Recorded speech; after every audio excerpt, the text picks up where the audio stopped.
The Scapegoat's Revenge, A Story of Hope by Anna-Vita. Once upon a time, there was an adorable little tiger cub.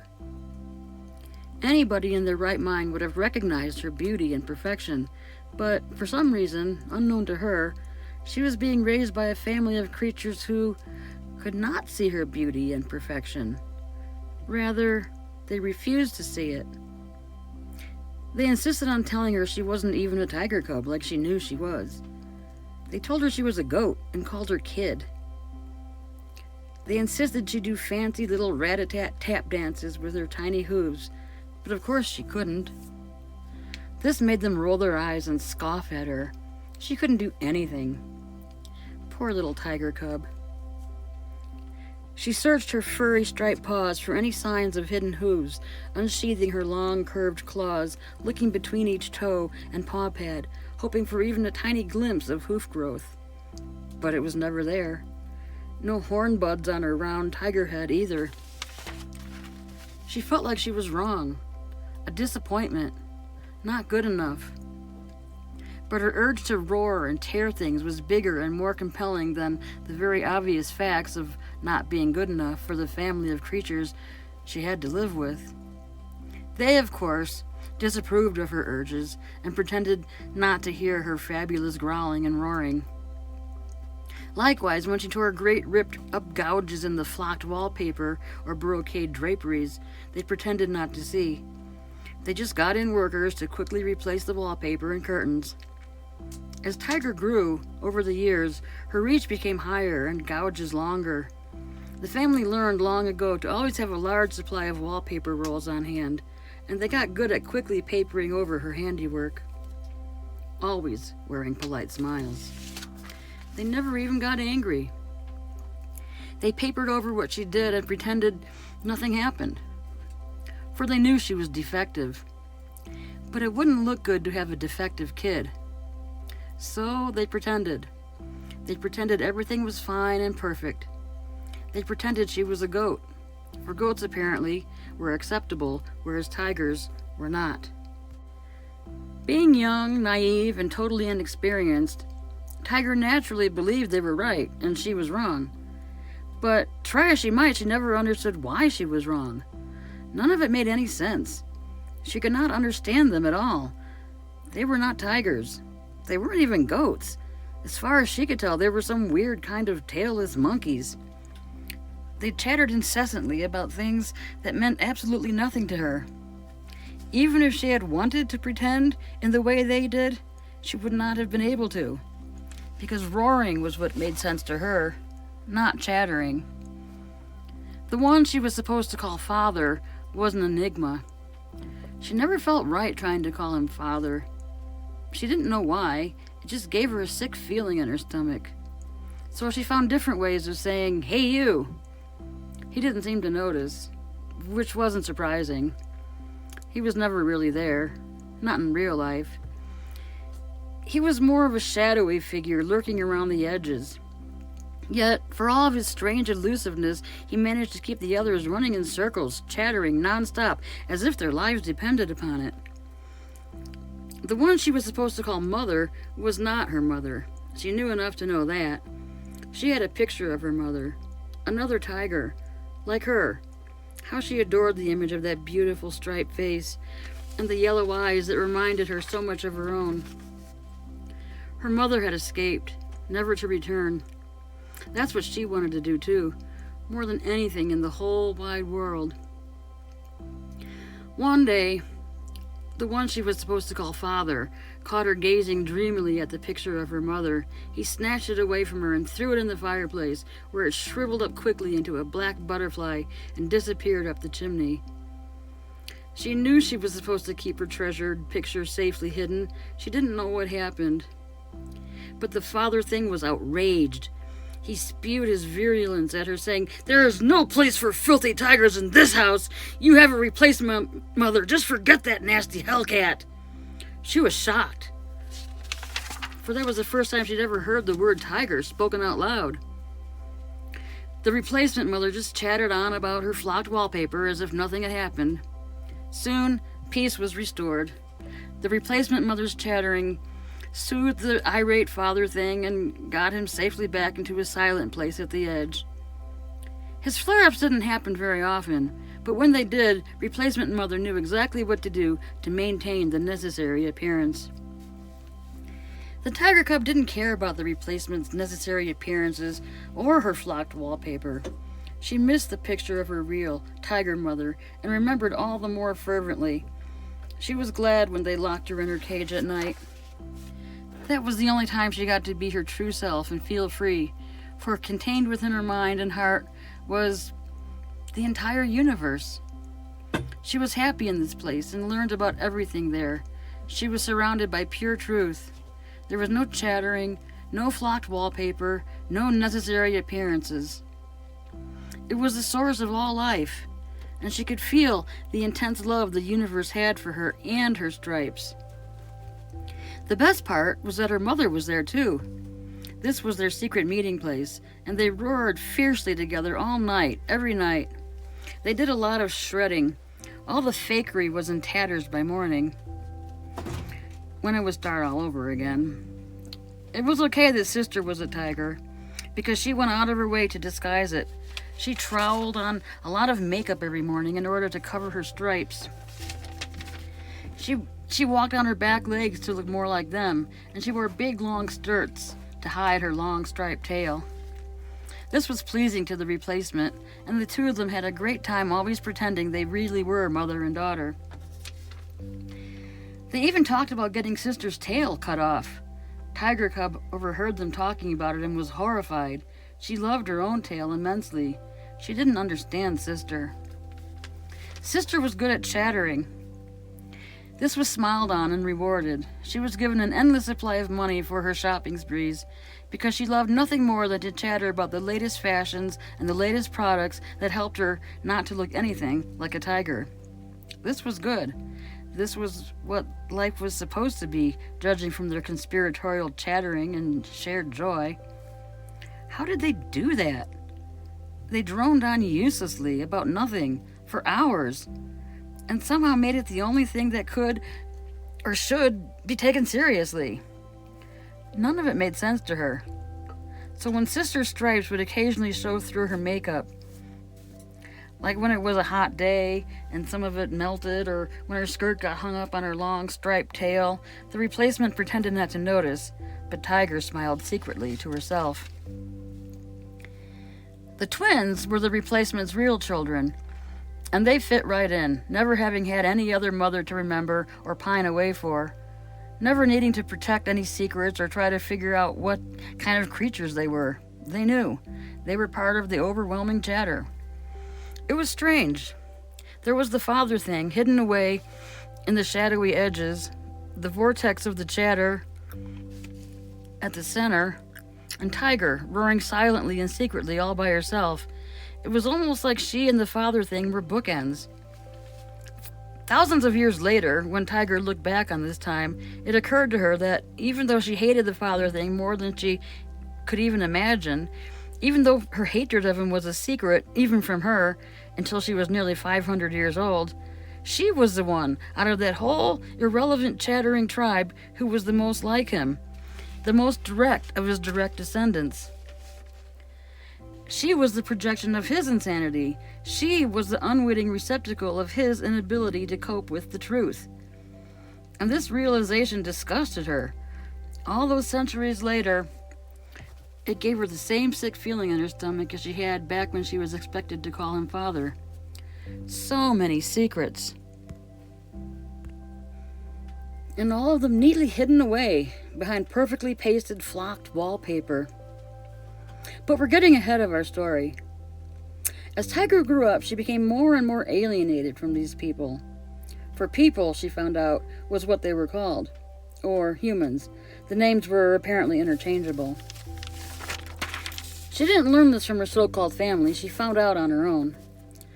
Because the more alienated she became from them, the more time she spent secretly studying and learning. She found many subjects of interest. There were a lot of different fields of study dedicated to figuring out what these humans were about.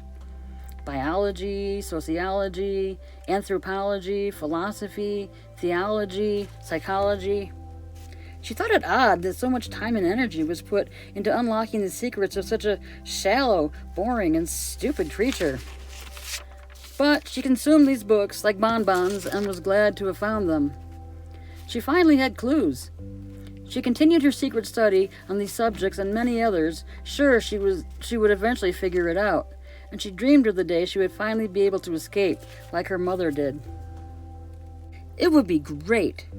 Not only would she have everything figured out by then, but she would finally have the freedom to live the way she wanted to.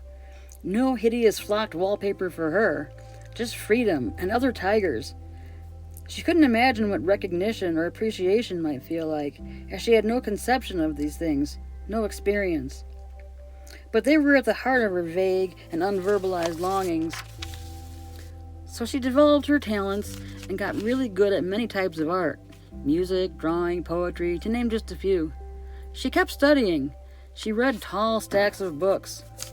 2 or 3 tall stacks of books every week. It filled something in her, and she was voracious in her need. It felt so good to learn new things. It felt like something opened up in her. It felt like freedom. It felt like love. And always, always she looked forward to the day when she would be old enough to escape. Once she did, she would never come back. She would never have anything to do with these creatures ever again. She couldn't wait. She very excitedly looked forward to the future, sighing in satisfaction every night when she was with the universe and her mother. Time passed, as it does, and eventually Tiger was old enough to go out into the world on her own. It didn't work very well, because all the people out in the world treated her exactly the same way as the people she finally managed to escape. Exactly the same. How was that possible? Couldn't they see her learning and talent and devotion to the truth? No, they could not. Since she did it all in secret, it didn't count. And they didn't care. Any of them. The words polymath and autodidact were not part of the world's vocabulary. She got sarcastic eye rolls, she was laughed at, sneered at, and summarily dismissed. Couldn't they hear her impressive vocabulary? No, they could not. Their own vocabularies were paltry and limited. They had no use for big words, big ideas, or the universe. They only cared about money. Okay then, she decided, I'll study money. She read 17 tall stacks of books about economics, real estate investing, the stock market, crypto, internet marketing, the nature of capitalism, the psychology of selling. She read a lot. She became very knowledgeable, but it didn't matter. She was by herself, no friends, nobody to vouch for her, no degrees from esteemed institutions. Nobody took her seriously. These people out here in the world were no different from the people she thought she escaped. They were actually worse. None of them even pretended to be nice. They simply laughed in her face and were very rude. Many of them did horrible things to her. All of them were very obvious in their dismissal. They looked right through her, or they looked disgusted by her. They laughed at her when she was being serious, and looked serious when she was trying to be funny. Eventually, she was forced to go back to her so-called family. She was not able to make it in the world. Of course they let her come back. They had missed having somebody to look down on. She was so humiliated. She felt lost and alone, with no place in the world that would have her. To make matters worse, the entire household was in a state of upheaval. Apparently, somebody out in the world saw Sister's stripes showing through her thick makeup. They did not pretend they didn't see, but actually said something about it. This had happened a couple days before Tiger came back, and Sister had been roaring about it nonstop, really loudly, and with incredible ferocity. Tiger couldn't help but be impressed by such noises. The family, however, was not impressed. They were in a state of total chaos, chattering with more vengeance than she remembered them capable of. It was disgusting. And nobody was the least bit concerned with how hurt she was by all the terrible and painful things that had been done to her. As usual, she suffered in silence, while Sister was the center of attention.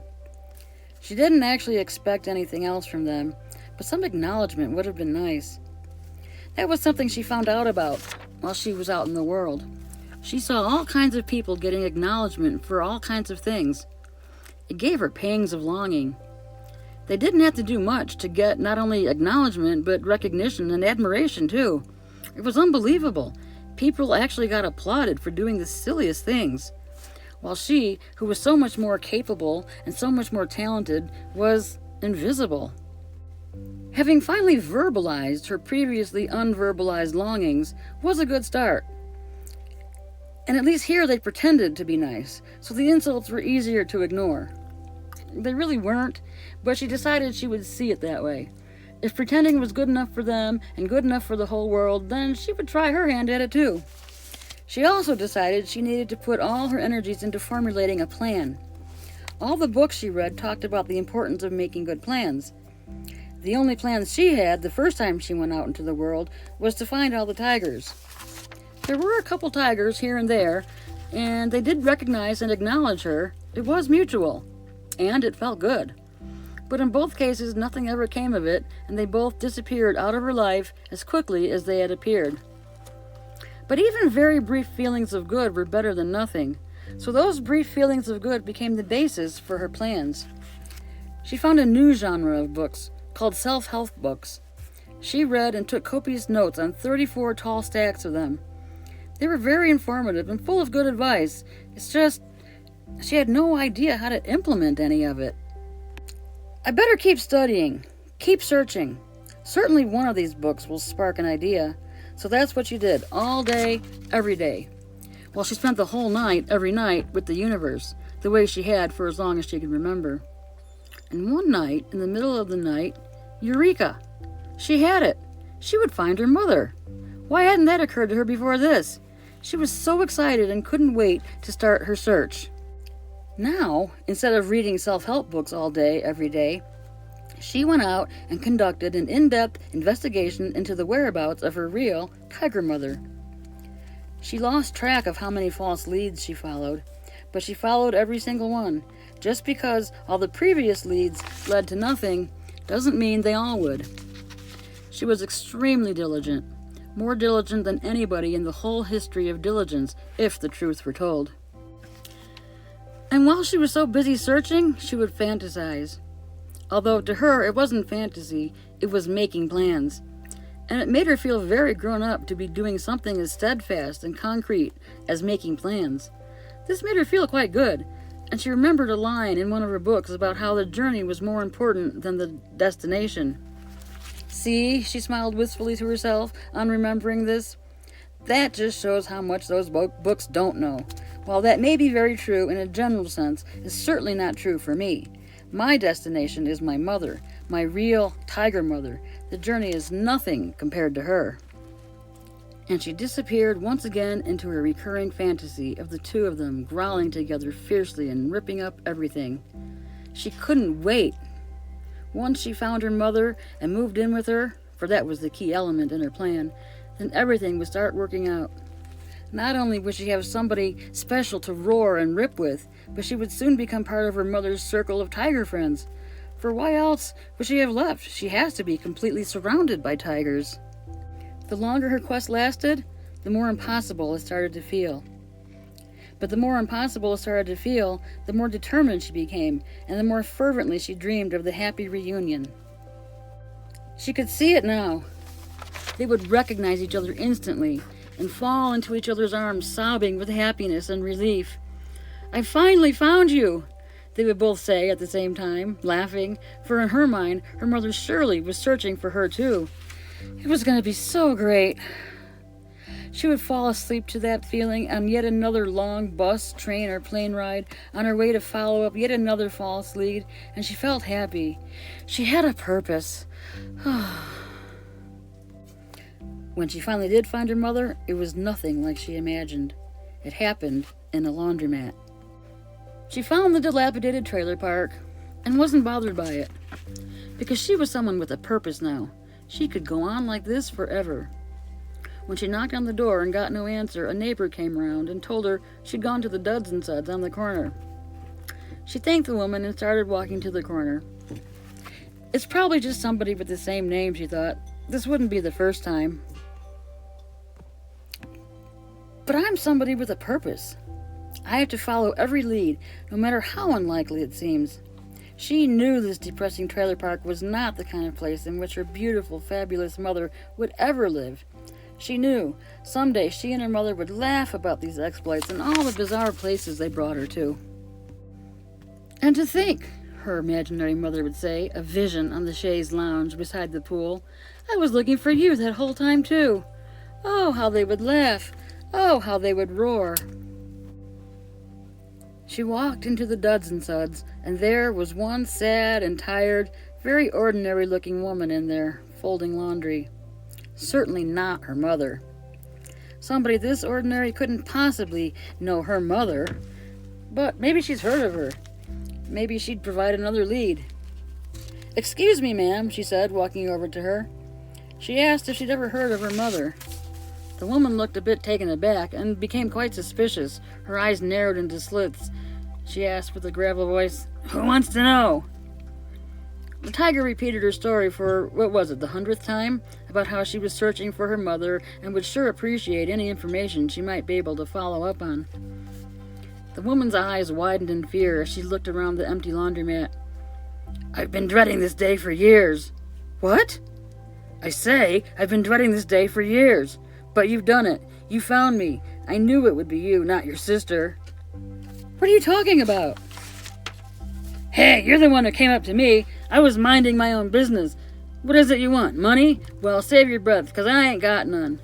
Money? No, I just wanted to find my mother. Well, you found her. Now what? Tiger was dumbfounded. This is not how it was supposed to be. She is not what I was supposed to find. But the woman knew all the answers. She knew the father thing's name. She knew sister's name. Not the replacement or the twins, obviously, because they didn't come along until much later. But she knew their address. Of course. If she ever wanted to find me, she would have gone there first. That means she never wanted to find me. Tiger's heart sank. Her hopes, dreams, and plans all vanished. Even her purpose disappeared, like a rug yanked out from under her. She scrutinized the woman's face. Oh yes, she could see the stripes starting to show through the heavy makeup, and her eyes were decidedly yellow. She watched her paws folding the laundry and was horrified to see the claws cut and filed down into short, hideous stubs. She didn't know what to say or do. I need to come live with you, she blurted out. What? No way! Please, I have to. I can't go back there. For the thought of having to go back there without any hope, without a purpose, seemed way worse than taking her chances with this stranger. And she's not really a stranger. She's her mother. How bad could it be? A bright spark of recognition lit up the woman's face. I understand, hon. I couldn't put up with him either. This seemed to be a bonding moment. Tiger looked into the woman's eyes, her mother's eyes, and suddenly they knew each other. Okay, her mother relented. You can come live with me. Tiger beamed. But you're gonna have to help out. You'll have to get a job. Okay. Can you help me? I've never gotten a job before. Don't worry none. The neighbor lady, who sent her to the Duds and Suds, was best friends with the assistant manager at Dollar Tree. Before she knew it, Tiger was gainfully employed. Wow, she marveled. I've had somebody vouch for me. How exciting. But it wasn't exciting for long. The bonding moment in the laundromat was expanded upon briefly the next morning, but there were no heartfelt exclamations of love and new beginnings like she had always dreamed of. This woman was pure practicality. Sure, she sometimes caught her mother looking at her somewhat wistfully. Not often, but it happened. And occasionally she detected a note of pride in her mother's voice when she was introduced to neighbors in the trailer park. It wasn't much, but even that minimal amount of acknowledgement felt good. She may not have been anything like she planned for her to be all that time, but at least she was real. No chattering in this house, and no flocked wallpaper. It was a relief. Things very quickly settled into a routine. A plodding and, dare she even think it, Very boring routine. Work at the Dollar Tree, come home, eat, watch TV, go to bed. That was pretty much it. She got a library card and checked out books, but somehow didn't have the heart for reading. Is this what life is really supposed to be like? She hated to think in these terms, but her mother was a disappointment. There was no roaring or ripping or bonding or laughter. The one and only high point in her new life happened during their first breakfast together. Her mother looked uncomfortable. She clearly did not sleep well. "Look," she began, her well-rehearsed speech, "I just wasn't cut out for motherhood." Tiger was about to respond, but she held up a paw to stop her speaking. "Let me finish. I wasn't any good at being a mother. My own parents were awful, and I had no idea how to go about it. I love both of you girls, though, and would have tried for both your sakes. But he was just so repulsive. I hated everything about him. I couldn't go on like that, so I left. I know, I should have brought you both with me. But I was a coward. I mean, look where I ended up." She indicated the run-down mobile home. "He had plenty of money. I figured he'd be better off without me."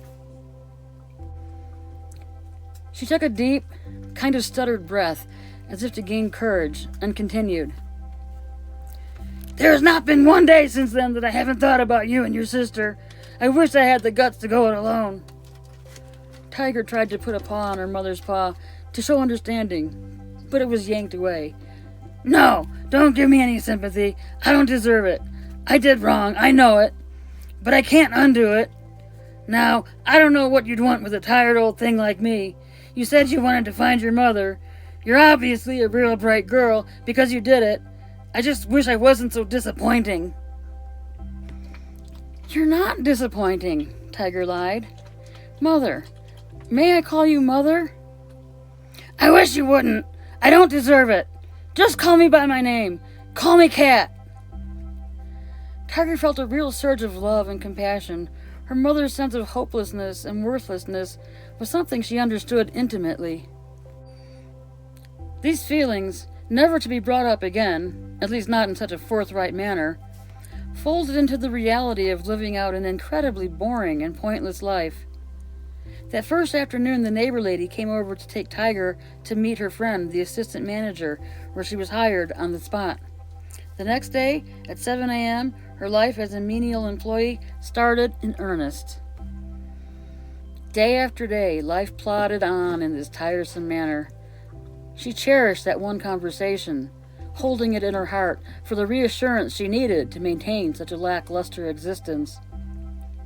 Honesty was new for her, and her mother, for all her imperfections, was at least honest. She wondered why she'd never fantasized about that, about honesty. "Oh, and you're obviously a bright girl." Bright! She relived that moment all the time. It was the one spot of light in a very dull existence. In truth, she was downtrodden. She didn't even have the energy for the universe, or for her tireless imagination. It was all just so dull. She felt like she had 80 or 90 IQ points drained out of her head. Worse, she didn't care. What good had it ever done her? She was helpful and polite to her customers. It wasn't their fault. But she couldn't stand it, any of it. Something had to change. But how? And what? She had no idea. And then, everything changed. She was walking home from work, feeling as morose as ever, when an ambulance, lights flashing, siren blaring, nearly ran her over as she turned into the trailer park. Their whole street was blocked off. It was full of police cars, flashing red and blue lights that reflected madly off every surface. The neighbor lady ran up to her, breathless.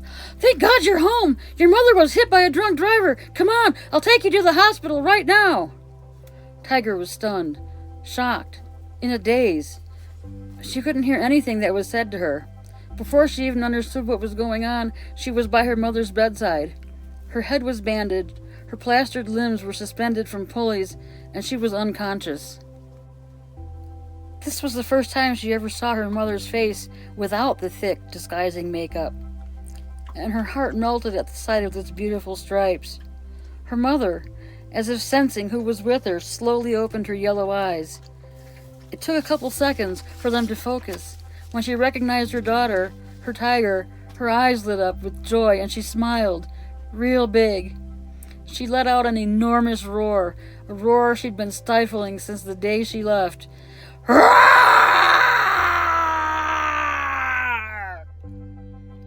Then she died.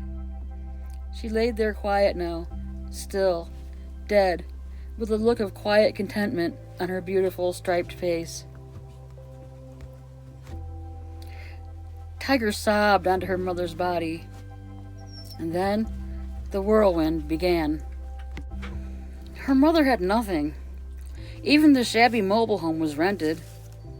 She could stay there and take over the lease. Her job might pay enough if she got a roommate, or she could go back to her so-called family. She sobbed and sobbed and sobbed. She sobbed for that one mighty roar her mother gave her before she died. She sobbed for the one sight she had of her beautiful striped face, never to be seen again.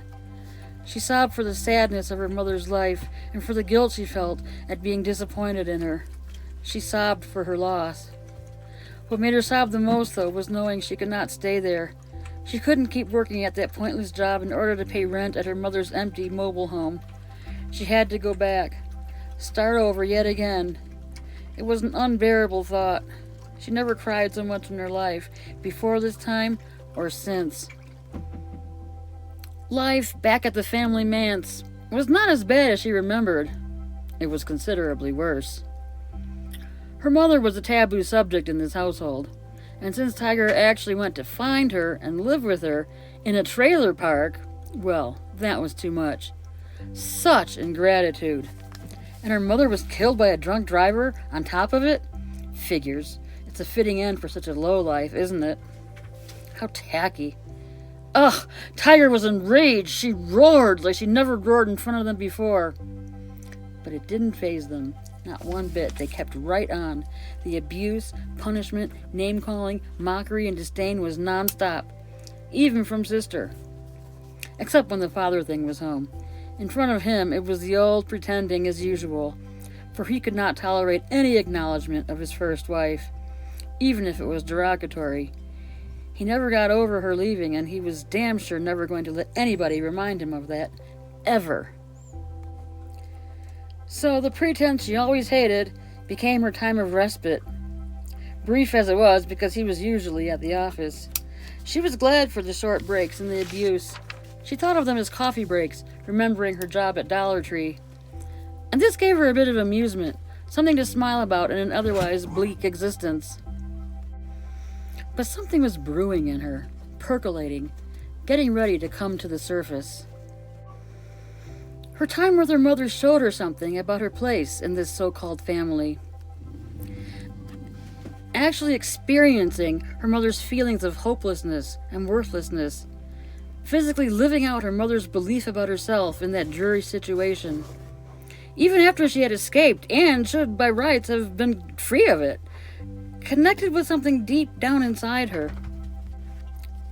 She started spending time with the universe again, the way she always used to. But now, instead of pretending her mother was with her, she brought this experience of living her mother's life to the universe. And the universe nodded in approval. After only a few nights of bringing this experience to the universe, she woke up one morning with a very clear understanding. A very clear answer. It was all a lie. It was all the same thing, and it was all a lie.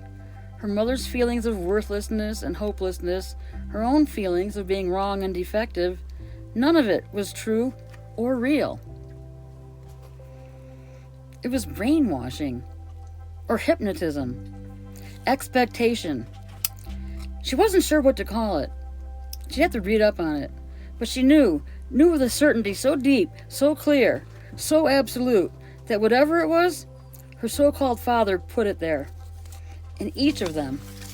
In Sister, too. As well as the replacement and the twins. The only difference is that she and her mother were defiant, strong, and brave. Or at least tried to be. Whereas the others were obedient, weak, and fearful.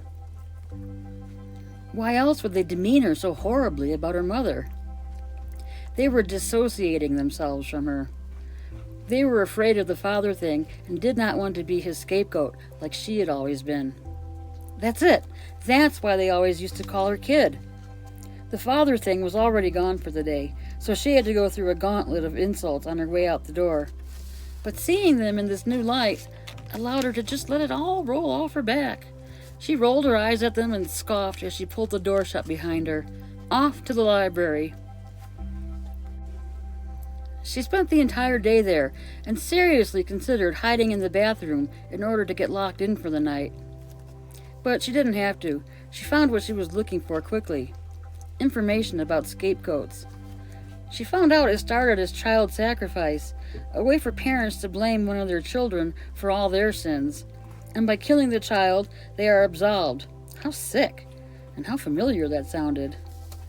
Child sacrifice became animal sacrifice over time, and killing turned into sending a goat laden with the whole town's sins out into the desert, the wilderness, to die presumably.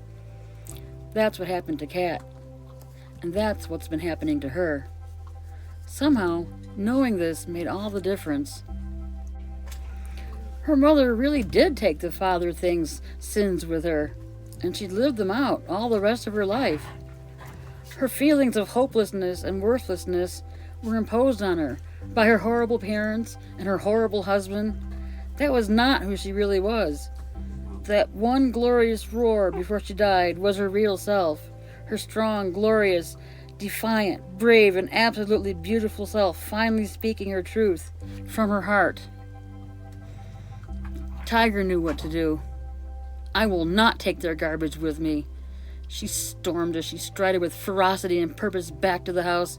I don't care how long it takes, I will get all their nasty stuff out of me, and I will never come back to their sickness again. She flung open the front door and dramatically roared with all her might. The chattering fools shrieked and scattered away from her as she disappeared into the basement. She threw stuff this way and that until she found the things she was looking for. Tent, sleeping bag, hammer, folding pot, check, check, check, check, stuffing them all into a large backpack. She stomped upstairs to her bedroom and stuffed a few changes of clothes into the backpack. Then she started for the father thing's bedroom. The replacement tried to block her, but she roared even louder and longer. The replacement's hair blew back from the great wind. Her eyes got huge with fear, and she ran downstairs to the kitchen. Tiger cleared the surface of his dresser with one ferocious swipe of her paw, just to hear all the glass break. Then she yanked open the dresser where she knew he kept a lot of cash and took it all, stuffing it into various pockets of her backpack and the clothes she was wearing. Later, sitting back in the darkened bus, careening through the night towards a warm climate, she sighed and smiled. The universe was right. The universe is always right. She would find a good beach, set up her tent in a secluded spot, amongst trees or rocks or under a pier, whatever. That's where her life would finally start, her real life, her roaring. She would roar for all she was worth. She would make an opera out of her roaring, all day, every day. She would sing the song of herself out to the ocean, roaring, roaring, roaring to the ocean, which is a reflection of the universe. So mote it be.